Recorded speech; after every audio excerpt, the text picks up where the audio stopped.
Well, hello ladies and gentlemen, this is another Primetime Funk mod video. Again, because I am still very much a novice and a beginner, I'm starting with some very simple ones that people like me would still be a little trepidatious about if we were doing it for the first time. So today's mod video, and how-to specifically, because there's not a whole lot of modding involved here, is how to change out the conductive pads on an old controller. Now, I have been working on this SNES system for a friend.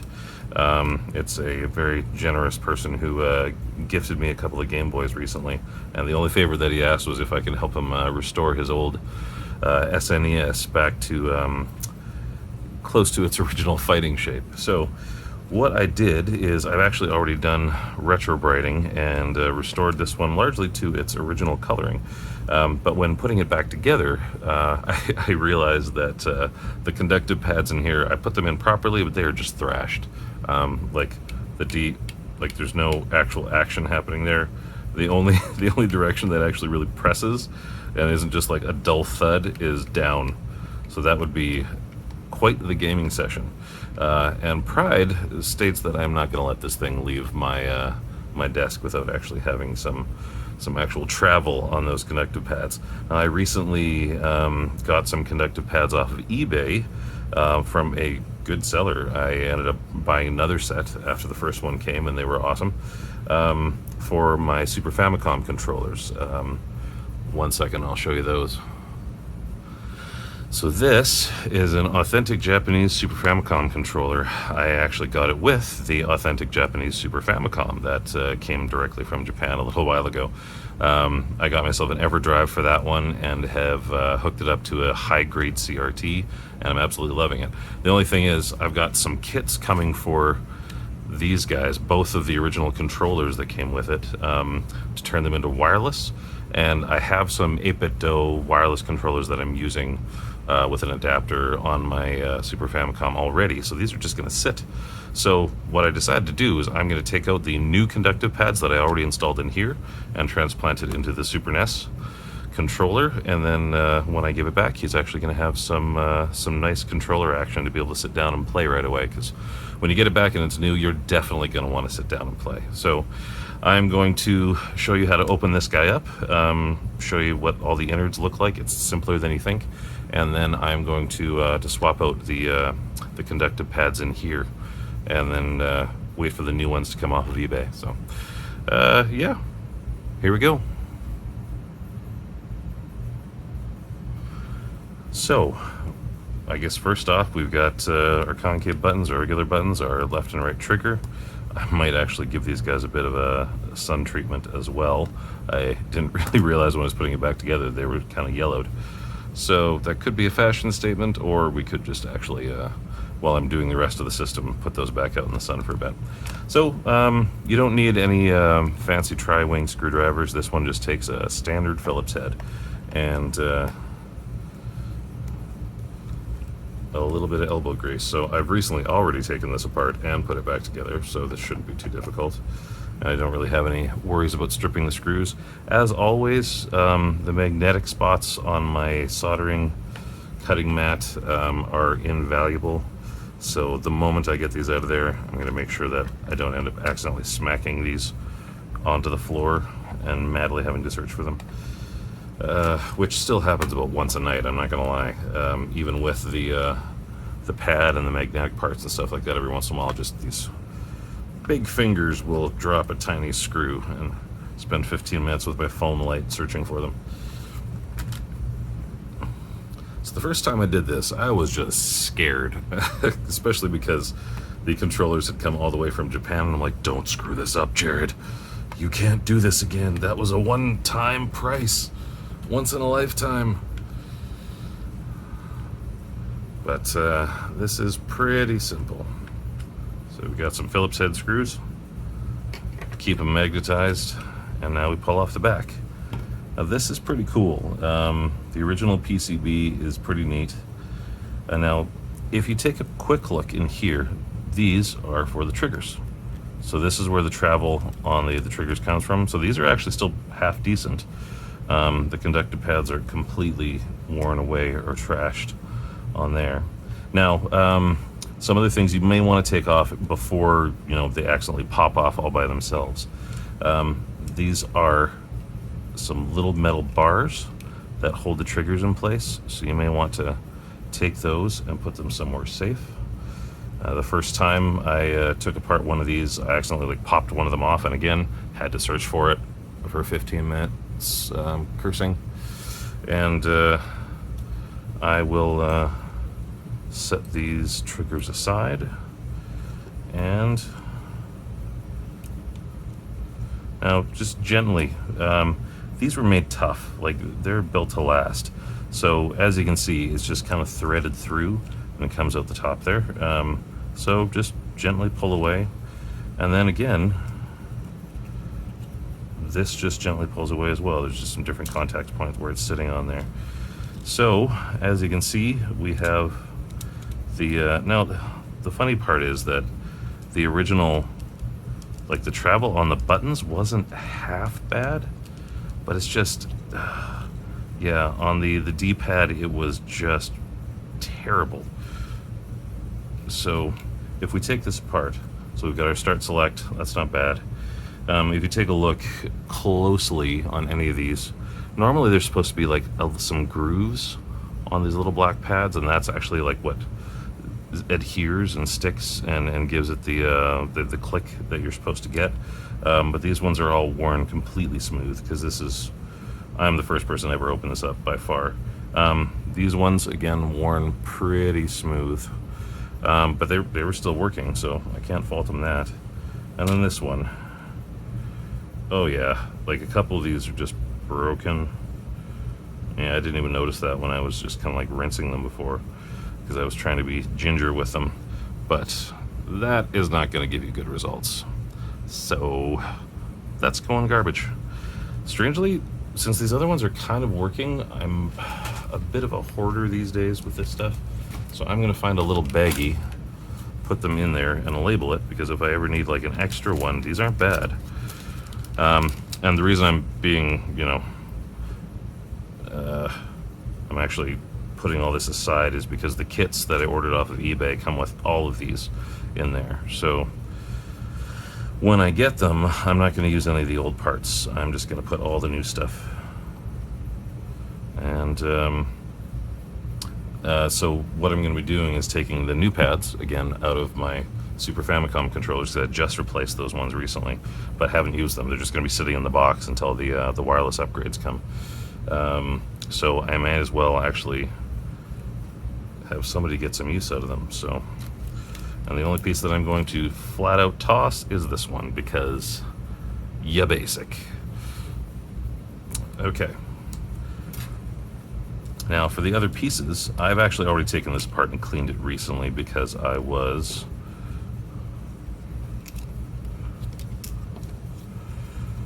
cleaning and retrobrighting. So I've scrubbed all these down with a toothbrush. There was an awful lot of collected human skin and Cheeto dust in there. And then there you go. The funny part is, because these were originally made with the same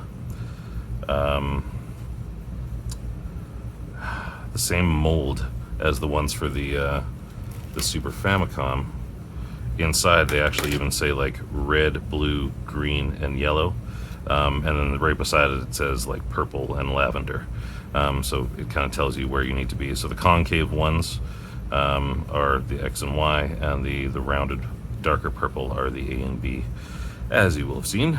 And there's nothing wrong with this D-pad. All these, the actual buttons themselves are in great condition, because they were made to last the first time. So I'm going to put the buttons back in place, because there's not a lot of reason to mess with those.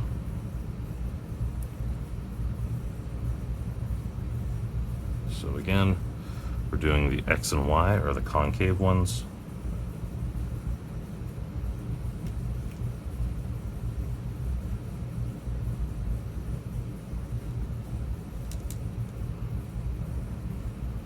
Am I doing it wrong?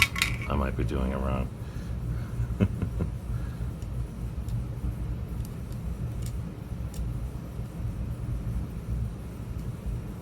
And these are very specific. Yeah, see, there's the fingers.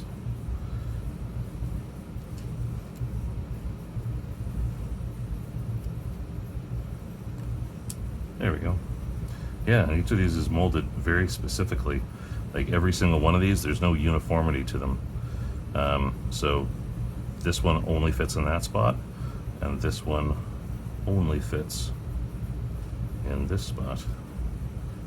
And actually, probably not that exact way. Yeah, it's not going all the way down. There we go. And then we do the same with the purple ones. Not dropping them, Jared. Not dropping them. That's one. And that's two. So, leave those in place. And I'll be back in a couple seconds. I'm not going to make you sit through watching me unscrew the other one because I just did it. But I'm going to be taking the pads out of the Super Famicom, and then I'll come back when it's time to put them in. Okay, so I have stripped the new pads out of my Super Famicom. I'll be doing this for a second controller too, but you know, you don't really have to sit through that. So now I have some very different looking pads here.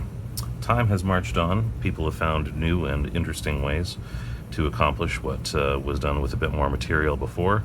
And but I can tell you right now, having used these in the SFC controllers and then testing them out afterwards, they are gloriously clicky. Click, click, click, click. So we're going to actually be able to see that in action shortly. However, so we've got all of our buttons in line. We've got this going on. We are going to get our start select in place. And we are going to get these on as well. Now these aren't quite as snug a fit as the others, but they do sit where they're supposed to. And as you can see, this one's just got like the one spot, and whereas the other one that we had there was like all round and made to like kind of fit that space. This one they didn't need to use as much material, so they didn't. But having used this, I can tell you that it works just fine. So we've got our triggers, and now we have to carefully, if you recall from earlier, we had these guys, these little bars. They're going to go in here and in, this is why I use the tweezers, and in here. And then we're actually going to put the proper triggers back in place. And now we fit our very basic controller PCB over top and make sure that the holes line up. There we go. So some nice clickiness. Click, click, click, click, click, click. There we go. As promised.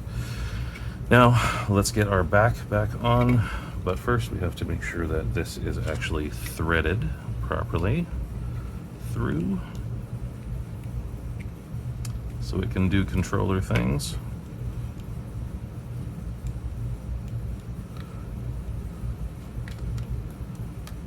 And now we have our back. And it's important to actually screw these things in fairly tightly, but be careful not to over tighten or strip. These are the ones that originally came with, so I'm fairly confident when screwing it in that I'm not going to be doing any damage because I'm using the originals. But again, don't over tighten. It will cause you pain and suffering later when you've stripped a piece of history.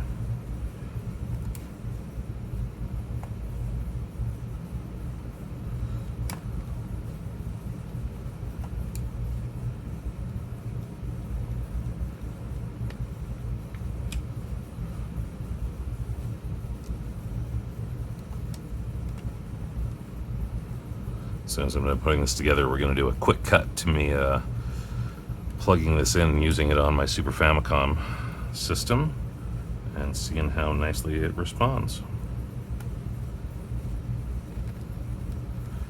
you say, oh no, he just barely learned how to do an overhead video. How is he going to pull that off? And will we have to see his face? We don't want this. Oh yeah, that feels awesome. I think he's going to be pretty pleased. Okay, let's do our quick cut, and you'll get to see it in action. Okay, we're back. So as you can see, I have the controller actually hooked in to the old school Super Famicom down here. Of course, they're all interchangeable, but we're going to fire up a game and see how responsive it is. This is the EverDrive FX Pack Pro, and this is my CRT Retronux station. So we're gonna find something with a cool soundtrack, because we can. Thinking Mega Man. Ooh, Mega Man X. There we go.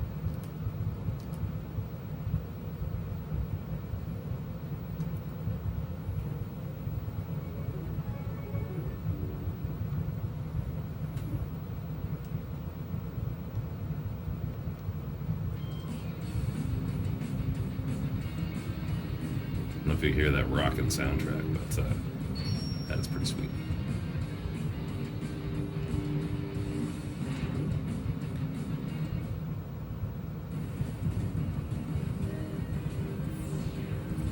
Now would be a good time to tell you that I'm terrible at the Mega Man games. I like games with a lot of hand-holding. Ah, just a missile in the head. No biggie.